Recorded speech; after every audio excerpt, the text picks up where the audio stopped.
कोई उसकी गिनती नहीं होगी, कोई जांच नहीं होगी, चुनाव में चले जाएंगे, फिर जीत के आ जाएंगे। चल क्या रहा भाई राकेश पांडे जी, इस लोकतंत्र और संविधान को बचाना कांग्रेस का नहीं, आपका भी धर्म बनता है। आपने देख लिया ग्राउंड जमीन पर कैसे लोग विरोध कर रहे हैं, आप उसको भी ठीक करने की कोशिश कर रहे हैं। कहीं ना कहीं मैं समझता हूं कोई विरोध नहीं कर रहा है, जनता पार्टी को सिर्फ कोई विरोध नहीं कर रहा है, क्यों कोई विरोध नहीं कर रहा है। प्रक्रिया में सुधार की बातचीत हो रही है, लोग ये कह रहे हैं, आप बताइए ना कि ये गड़बड़ हो रहा है, इसको ठीक कर सकता है। कौन सी प्रक्रिया चल रही है भाई? उनको कहा जा रहा है, या तो उसके हिसाब से करो, नहीं मरो। बेचारे आत्महत्या कर रहे हैं। जीवन को खत्म करने की बात जब होती है, जब एंड हो जाता है, उनके परिवार से जाके बात करो। ग्राउंड जमीन जगदीश शर्मा, बीती रात आपने सपने में देखा, जांच कौन करेगा? जगदीश शर्मा, बीती रात आपने सपने में देखा? अरे भाई सपने में 25 सपने में देखा कि बीएलओ से कहा गया कि जाओ जहर खाओ मर जाओ? आप एक के घर गए? सपने में देखा? मैं पूछ तो रहा हूँ, बताएंगे इस सरकार की हकीकत। मैं पूछ तो रहा हूँ, मैं तो बहुतों के घर होकर आ गया, और मैंने मैं बहुतों के घर होकर आ गया। डंडा आएगा तो आप भी कर जगदीश शर्मा, मैं बहुतों के घर होकर आ गया, बहुतों से मिल लिया ग्राउंड पर। अरे भाई बता, आपके जैसा दिल्ली में बैठकर नहीं कर रहा हूँ कि एक जगह बैठे हैं, इन्विटेशन आ गया, चैनल पर जुड़ गया, डिबेट कर लिया। बताइए आत्महत्या क्यों करी? बीएलओ आत्महत्या क्यों कर रहे हैं? वो टीचर होते हैं। तो ठीक है, इन्वेस्टिगेशन चलने दीजिए। मजबूर करे जा रहे हैं। अगर उनकी बात सही है कि किसी अधिकारी ने बदमाशी की है, तो उस पर भी कार्रवाई होगी। अरे और अगर नहीं है, कोई और समस्या थी, तो वो भी सामने आ जाएगा। परिवार का सदस्य चला गया, उस परिवार से बात करो, उस परिवार से बात करो जिसका सदस्य चला गया। फांसी दे दी सरकार ने।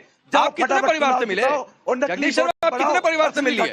ये जो इतनी ज्ञान की बातें आप कर रहे हैं, कितने परिवार से आप मिल लिए? सबसे मिल रहा हूँ। कितने परिवार से आप मिल लिए? और भाई बिहार कितने परिवार से जगदीश शर्मा मिले? मिला, हरियाणा में नाम बताइए किसके घर भी लुट गया। एक बीएलओ का नाम बताइए जिसकी जान गई और जगदीश शर्मा उसके घर गए। हजारों से लोगों से बात कर रहा हूँ।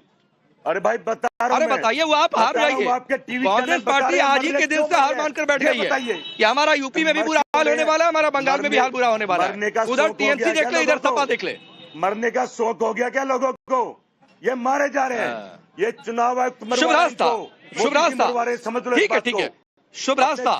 मैं कई जिलों में होकर आया, अयोध्या में था, राम मंदिर की कवरेज के लिए वहां भी जाकर मुस्लिम बस्तियों और कई लोगों से बातचीत की। गोंडा गया, नवाबगंज गया, सुल्तानपुर गया, सुल्तानपुर के बाद अब आजमगढ़ में हूं। ये जरूर है कई जगहों पर 95% कई जगहों पर बीएलओ ये कह रहे हैं। हाँ, एक वर्क प्रेशर जरूर है, ये टारगेट है कि इतने समय में कर लीजिए। कई वजहों से वो प्रैक्टिकली संभव उतना नहीं है कि लोग ही फॉर्म जमा देने में देर कर दे रहे हैं। कई बार ऐप हैंग कर जा रहा है। इस आधार पर ये कहें कि ये 4 तारीख को 6 कर दीजिए, 10 कर दीजिए, 20 कर दीजिए। और अच्छा, दूसरी बात है कि ये ड्राफ्ट लिस्ट भी कोई आखिरी तो है नहीं, इसके बाद भी फाइनल लिस्ट आएगी। लेकिन नहीं, एक एजेंडा सेट है कि ये वोट काटे जा रहा है, छन्नी से वोट छाटे जा रहे हैं। बीजेपी के टाइप के, ये सपा के टाइप के, ये कांग्रेस के टाइप के। जी देखिए, मुझे लगता है कि जिस भी तरफ से ये बयान आ रहा है वो बिल्कुल ही गैर संवैधानिक, गैर तार्किक और बहुत ही राजनीतिक रूप से मोटिवेटेड बयान है। इसके कारण है, किसी भी सभ्य समाज में और किसी भी ऐसे समाज में जहां पर स्वस्थ तरीके से जनसंख्या बढ़ रही हो, उस समाज को इस बात का डर क्यों होना चाहिए कि हमारे यहाँ कितने लोग हैं, उसकी मीमांसा सरकार समय समय पर करेगी। भाई एसआईआर के तहत जो भी प्रावधान हो रहे हैं कि आपको अपने आप एक तरह का आइडेंटिफिकेशन है, ये वोटर लिस्ट आइडेंटिफिकेशन है, तो इसमें गुरेज नहीं होना चाहिए। बात आपकी बिल्कुल ठीक है राकेश जी कि प्रोसीजरल दिक्कतें हो सकती हैं, प्रक्रियात्मक रूप से समय कम है, या उस पूरी प्रक्रिया को फॉलो करने में कुछ अड़चने आ रही हैं। मसलन लोग समय पे फॉर्म नहीं जमा करवा पा रहे, या विपक्ष ही उनको जो मुद्दे उठाने हैं वो समय से उठा नहीं पा रहे। इसके लिए सरकार से जरूर अपील की जानी चाहिए कि वो थोड़ा इंटरवीन करे, वो बताए और कहे कि ये समस्या एडमिनिस्ट्रेटिवली हमारे जो ग्राउंड पे ब्यूरोक्रेट्स हैं, जो नुमाइंदे हैं, उनको आ रही है, आप समय बढ़ा दीजिए। ये एक अलग बात है। लेकिन एसआईआर अपने आप में राजनीतिक है, एसआईआर अपने आप में गड़बड़ है, ये कहना मुझे कहीं से भी तर्कसंगत नहीं लगता।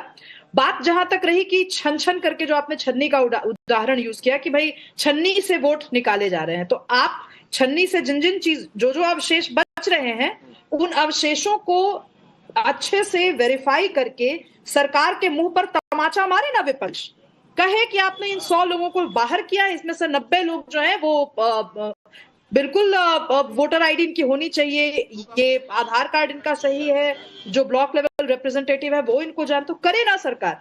लेकिन मैं फिर से कहूंगी, मैं बिहार इलेक्शंस के बाद के गाल पे जो भी खींच के तमाचे मारे हैं, पर बेशर्म और नंग लोग इनको समझ में नहीं आ रहा है। जगदीश जी देखिए, आप ना ये जो सुनिए ना जगदीश जी, आप और आरपी सिंह सर, सुनिए आप और आरपी सिंह जी, आप लोग जिस भाषा में बात करना चाहते हैं बात कीजिए। मैं इस तरीके की बदतमीजी बर्दाश्त नहीं करूंगी। विपक्ष का काम सत्ता पक्ष करे, ये कहीं से भी जायज नहीं है, और सत्ता पक्ष का काम विपक्ष अपने सर पे ले ले, ये भी जायज नहीं है। आपको अगर इस देश की जनता ने विपक्ष में रखा है, इसका मतलब कि आपको जनता उम्मीद कर रही है कि आप एक सशक्त विपक्ष के रूप में अपनी आवाज बुलंद करेंगे। जगदीश शर्मा जी, अगर आप एक ऐसे बच्चे की तरह बिहेव करेंगे जिसके हाथ से टॉफी छीन ली गई और वो पैर पटक पटक कर कह रहा हो कि वो टॉफी मेरी है, तो ऐसे बात नहीं की जा सकती। आई एम सॉरी, आप अपनी बॉडी लैंग्वेज देखिए, रेडियो मत ऑन किया करिए भाई। बॉडी लैंग्वेज ये किसी पार्टी के दफ्तर का कार्यक्रम नहीं है। देश के सबसे पुराने मीडिया हाउस पर आप लाइव शो में बैठे हुए हैं, तो ये रेडियो ऑन मत किया करिए भाई। रेडियो में बोलने का इतना शौक है तो बोलिए। कई सारे रेडियो जॉकी मेरे मित्र हैं, वहां बोल दूं जाकर आप अपने ज्ञान की धारा बहाया करिए। और कम से कम जब एक महिला बोल रही है सामने पैनलिस्ट में, तो थोड़ा सा शब्दों का ध्यान रखिए, कौन से शब्दों का इस्तेमाल करना है, किस तरीके से बातचीत करनी है। और अगर इतना भी नहीं, जगदीश शर्मा सुनिए, बिहार में किसी भी पार्टी ने एफआईआर को लेकर, वोटर वेरिफिकेशन को लेकर आज की डेट तक एक भी फॉर्मल रिटर्न कंप्लेंट जाकर चुनाव आयोग को दर्ज नहीं करवाई है। 65 लाख केवल प्रेस कॉन्फ्रेंस करेंगे, टीवी चैनल पर डिबेट में आकर बोलेंगे हाय रे ये हो गया, हाय रे इतने वोट टूट गए, लेकिन जाकर एक रिटर्न कंप्लेंट करने की स्थिति में आप लोग नहीं है। तो सर इतनी ज्ञान की बातें करने से पहले एक रिटर्न कंप्लेंट फाइल करिए। संजय शर्मा, कंप्लेंट करे सबूतों के साथ। अरे सर मारिए ना, चाहिए सरकार पर तमाचे मारिए। मुझे बता दो तमाचे किससे मारे? कंप्लेंट नहीं किया सर आपने, नहीं जगदीश शर्मा, कंप्लेंट नहीं किया सबूतों के साथ में। आपने एक सो कॉल्ड प्रूफ लेकर, सुनिए जगदीश शर्मा, आपने एक सो कॉल्ड प्रूफ लेकर प्रेस कॉन्फ्रेंस की है, मीडिया पर बयान दिए हैं। चुनाव आयोग के पास उनका पुलिंदा बनाकर आप लोगों ने कंप्लेन नहीं किया है, यही फैक्ट है। सिर्फ प्रेस कॉन्फ्रेंस हुई है और आप लोग चाहते हैं कि प्रेस कॉन्फ्रेंस से इस देश का सिस्टम चले। तो सर जाइए, तो सुप्रीम कोर्ट गए थे आधार के लिए, जगदीश शर्मा सुप्रीम कोर्ट गए थे आधार जुड़ जाए, तो सुप्रीम कोर्ट ने आधार जुड़ दिया कि सारे डॉक्यूमेंट के लिस्ट में एक आधार भी जोड़ा जाए, और फिर आपको लगता है तो जाइए फिर सुप्रीम कोर्ट। अब संजय शर्मा सुनिए, यूपी में डिटेंशन सेंटर बनाने की बातचीत हो रही है। लखनऊ से भी खबर है कि कुछ लोग नजूल की भूमि पर थे, वो निकल लिए वहां से पतली गली से। ये तस्वीरें आपके बंगाल से भी देखने को मिली है, वहां तो लाइन लगी हुई है कि अरे बाप रे ये छोड़ दो बॉर्डर, भाग जाओ बांग्लादेश में। तो फिर तो थे घुसपैठिए। राकेश पांडे जी, आप जो बात कर रहे हैं कि बॉर्डर हमारा खुला हुआ और लोग दौड़ रहे हैं, बॉर्डर की तरफ दौड़ रहे हैं, देश में कोई गृह मंत्रालय है कि नहीं?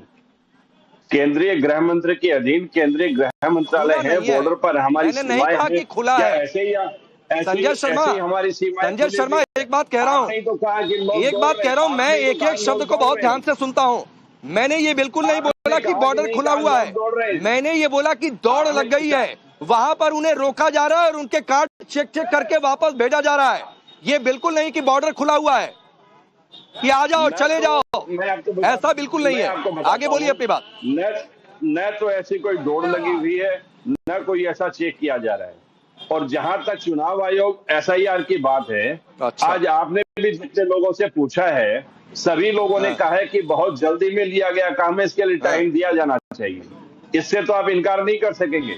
आप एक चीज और से इनकार नहीं कर सकेंगे कि इतने बीएलओ की डेथ हुई है इन दिनों, कि किसी के डिप्रेशन के कारण किसी बीएलओ की जान गई है, किसी की किसी कारण जान गई है।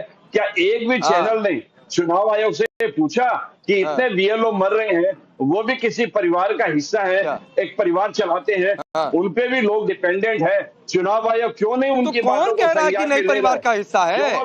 इस देश के लोग भी एक दूसरे के परिवार का हिस्सा हैं। फिर आपकी चीफ मिनिस्टर ये कहती हैं कि आ जाए घुसपैठिए, हम उन्हें शरण देंगे, बांग्लादेशियों को मदद की जरूरत है। तो मैं बयान पर नहीं जाने दूंगा। कांग्रेस पार्टी के एक नेता कहते हैं अवैध प्रवासियों को आने दो, ये भी धरती है, तकलीफ उठानी पड़ी तो तकलीफ उठा लेंगे। तो भाई हम और पर एक दूसरे का देखेंगे, उठा कर ले आए किसी बांग्लादेशी को देखने के लिए। राकेश पांडे जी, आप इतनी देर बाद मुझे बोलने